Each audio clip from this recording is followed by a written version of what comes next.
कि how I got my Australian student visa, मुझे Australia का वीज़ा कैसे मिला, सारा आज की वीडियो में बताऊंगा आपको। पर सिटी का एक छोटा सा व्यू। सोर्स ऑफ इनकम बनवानी है आपसे 6 से 7 लाख, 4 रुपये महंगा पड़ेगा डॉलर से। अस्सलाम वालेकुम, वेलकम टू न्यू ब्लॉग। उम्मीद है आप सब लोग खैरियत से होंगे।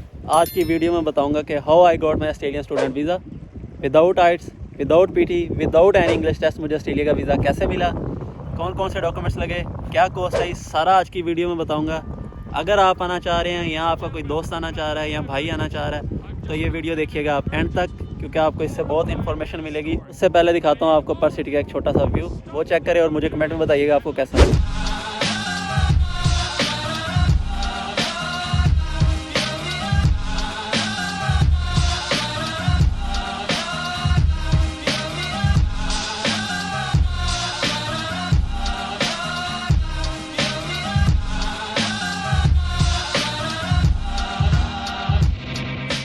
ऑस्ट्रेलिया आने के लिए आपने सबसे जो पहला काम है वो आपने करना है कि आपने डिग्री डिसाइड करनी है कि आप कौन सी डिग्री में आना चाह रहे हैं। तो वो डिसाइड करने के लिए आपने क्या करना है, आपने SOL लिस्ट ओपन करनी है ऑस्ट्रेलिया की। वो लिस्ट हर साल अपडेट होती है, उसमें बताया जाता है कि इन्हें किन किन लोगों की ज़रूरत है। तो आपने उस लिस्ट से जाके अपनी एक डिग्री डिसाइड करनी है।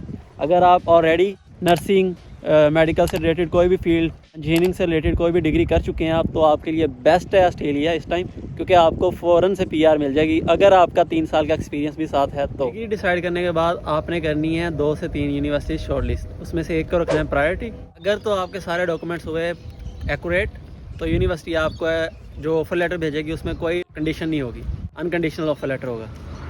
अगर आपका कोई भी डॉक्यूमेंट्स कोई मिसप्लेस हो गया या कुछ भी हो गया, कोई भी इशू हो गया, तो यूनिवर्सिटी आपको भेजेगी एक कंडीशनल ऑफर लेटर। तो उस कंडीशनल ऑफर लेटर में लिखा होगा कि आपको ये डॉक्यूमेंट्स जो है दोबारा सेंड करने हैं या ये डॉक्यूमेंट्स जो है दोबारा से रीसेट करने हैं। तो ये रीसेट करने के बाद आपने भेजने हैं उन्हें दोबारा से। जब ये सारा कुछ हो गया, आपका अनकंडीशनल ऑफर लेटर आ गया, तो अब आपने भेजने हैं फाइनेंशियल डॉक्यूमेंट्स। फाइनेंशियल डॉक्यूमेंट्स में चाहिए सबसे पहले नंबर पे जो चीज़ चाहिए वो चाहिए आपको बैंक स्टेटमेंट। बैंक स्टेटमेंट चाहिए आपको 6 से 7 मिलियन की ऑस्ट्रेलिया के लिए। जब आपने बैंक स्टेटमेंट पूरी कर ली, अपनी खुद बना ली या जैसे भी कर लिया आपने, तो आपने बैंक से एक बैंक स्टेटमेंट निकलवानी है और एक निकलवाना है कवरिंग लेटर। उस कवरिंग लेटर में ये लिखा होगा कि इस बंदे का इस बैंक में अकाउंट है और इतनी अमाउंट इस बैंक में पड़ी हुई है और इस टाइम से इस टाइम पे पड़ी हुई है, और उस पर बैंक मैनेजर के साइन होंगे, दैट्स इट। इसके बाद आपने करना है कि सोर्स ऑफ इनकम बनवानी है अपने जो स्पॉन्सर कर रहा है। स्पॉन्सर आपको 3 लोग कर सकते हैं, आपके वालिद, आपका भाई, आपके हस्बैंड और आपकी मदर भी कर सकती हैं। अबे जल्दी बोल, कल सुबह पनवेल निकलना है। तो इनकी बनानी है आपने source of income. Source of income बनवानी है आपसे 6 से 7 लाख तक की। इनकम में आपने ये शो करना है कि 5 से 6 लाख रुपए आ रहे हैं हमारे पर मंथ अकाउंट में। अब वो कैसे आ रहे हैं आप डिफरेंट चीज़ों से शो कर सकते हो।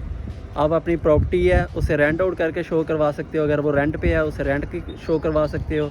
अगर आपने उसे लीज़ पे दिया हुआ है, अगर आपकी एग्रीकल्चर लैंड है तो अगर लीज़ पे दी हुई है तो आप वो शो करवा सकते हो कि इतना उससे पैसा आ रहा है। अगर आपकी शॉप्स वगैरह हैं रेंट पर, उससे आप करवा सकते हो।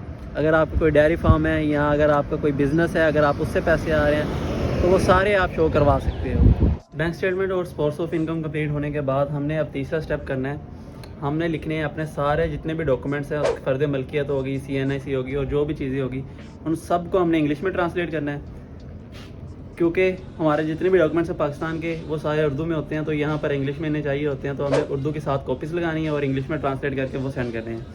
उसके बाद नंबर जो 4 पे स्टेप करना है, हमने लिखनी है SOP, स्टेटमेंट ऑफ पर्पस, कि हम क्यों ऑस्ट्रेलिया आना चाह रहे हैं, वाई नॉट पाकिस्तान, ये सारी चीज़ें उसमें आएगी। अगर किसी को चाहिए हो तो मुझसे ले लेना। उसके बाद आती है 5वीं चीज़, चार्टेड अकाउंटेंट से हमने बनवाना है एक फॉर्म। उसमें हमने सारा कुछ लिखवाना है कि हमारी जो मंथली इनकम है वो कितनी है, वो सारा खुद ही चेक करके लिखवाता है ना, तो हमने कुछ भी नहीं करना। तो सोर्स ऑफ इनकम कितनी है, बैंक में कितने पैसे पड़े हैं, ये सारी चीज़ें जो है उसमें आ जाएंगी। ये जब सारा चीज़ें कंप्लीट होगी, इस पर चार्टेड अकाउंटेंट पे जो हमारा पैसे लगेंगे वो 15 से 20 हज़ार लगेगा। वो 15 से 20 हज़ार लेते हैं। अगर आप ट्रांसलेशन खुद करोगे, मैंने खुद की थी, तो पैसे बच जाएंगे। अगर वो भी नहीं करोगे तो उस पर भी 5 से 10 हज़ार लग जाएंगे। इसके बाद हमने यूनिवर्सिटी को सारे डॉक्यूमेंट्स भेज देने हैं।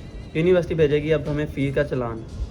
अब वो फ़ी का चलान बैचलर के लिए तकरीबन होता है कोई 17 से 18 हज़ार तक का, मैक्सिमम इतना होता है डॉलर में, ऑस्ट्रेलियन डॉलर। और अगर आप बैचलर के लिए आ रहे हो तो बैचलर में होता है 15,500, 15,000 इधर तक होता है, इसके दरमियान में होता है। तो अब जब ये चलान आ जाएगा तो हमें स्कॉलरशिप मिलेगी बाद में, हमें वहाँ से पूरी फ़ीस पे करनी पड़ेगी, चाहे वो बैचलर वाले हैं चाहे वो मास्टर्स वाले हैं। स्कॉलरशिप मिलती है 25%, इससे ज़्यादा नहीं मिलती है ऑस्ट्रेलिया के लिए, 25 to 30% यहाँ तक मिलती है।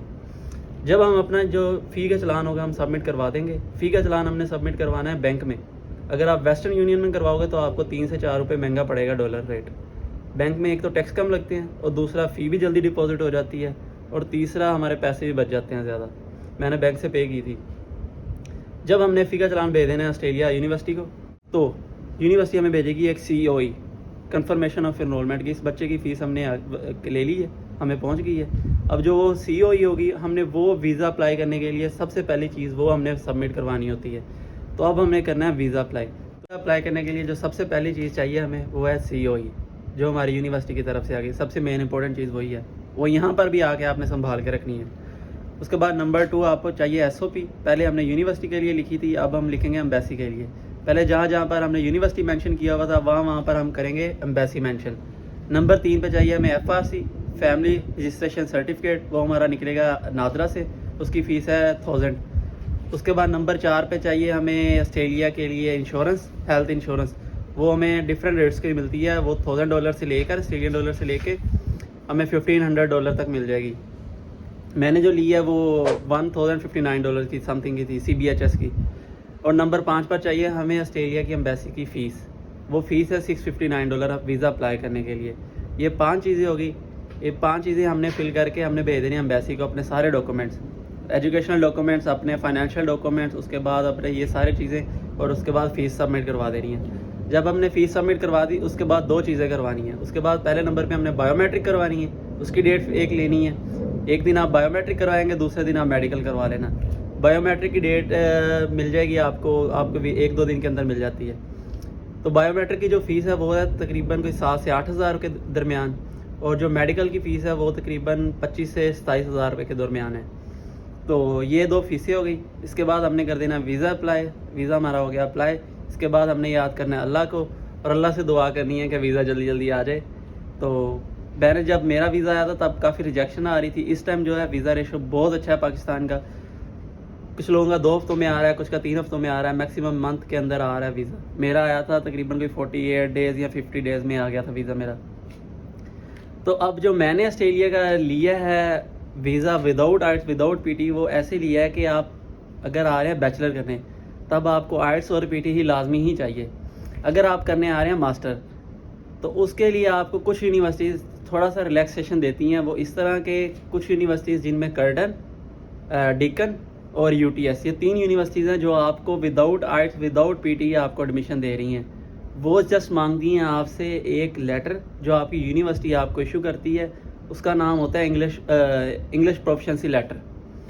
वो अगर आपका लेवल 1 यूनिवर्सिटी का है तो आपको बगैर आइट्स बगैर PT आपको ऑस्ट्रेलिया का वीज़ा मिल जाएगा। तो ये ट्रिक थी, ये मैंने भी यूज़ की है। थोड़ा रिस्की था, मुझे कंसल्टेंट ने बहुत ज़्यादा कहा था कि मत करो, रिस्की है, बट मैंने अपनी मर्ज़ी से ही किया सारा कुछ, और अल्हम्दुलिल्लाह मेरा लक अच्छा था, मेरा वीज़ा लग गया। तो बेस्ट ऑफ लक आप सब के लिए भी, जो आना चाह रहे हैं, जिन्होंने वीज़ा अप्लाई किया हुआ है, सब के लिए बेस्ट ऑफ लक। ऑस्ट्रेलिया इस टाइम जो है काफ़ी ज़्यादा PR वगैरह दे रहा है। तो अगर आप मेडिकल या इंजीनियरिंग से रिलेटेड आपकी फील्ड है तो मोस्ट वेलकम, आपको बहुत जल्दी यहाँ पर PR मिल जाएगी। और मैं आपको यही कहूँगा, अगर आप यहाँ पे आना चाह रहे हैं और कोई डिग्री आपको समझ नहीं आ रही तो आप मेडिकल सेलेक्ट करें या कोई इंजीनियरिंग से रिलेटेड डिग्री सेलेक्ट कर लें। ऑल द बेस्ट, फिर मिलेंगे इंशाल्लाह नेक्स्ट वीडियो में। अपना ख्याल रखिए, अल्लाह हाफिज़।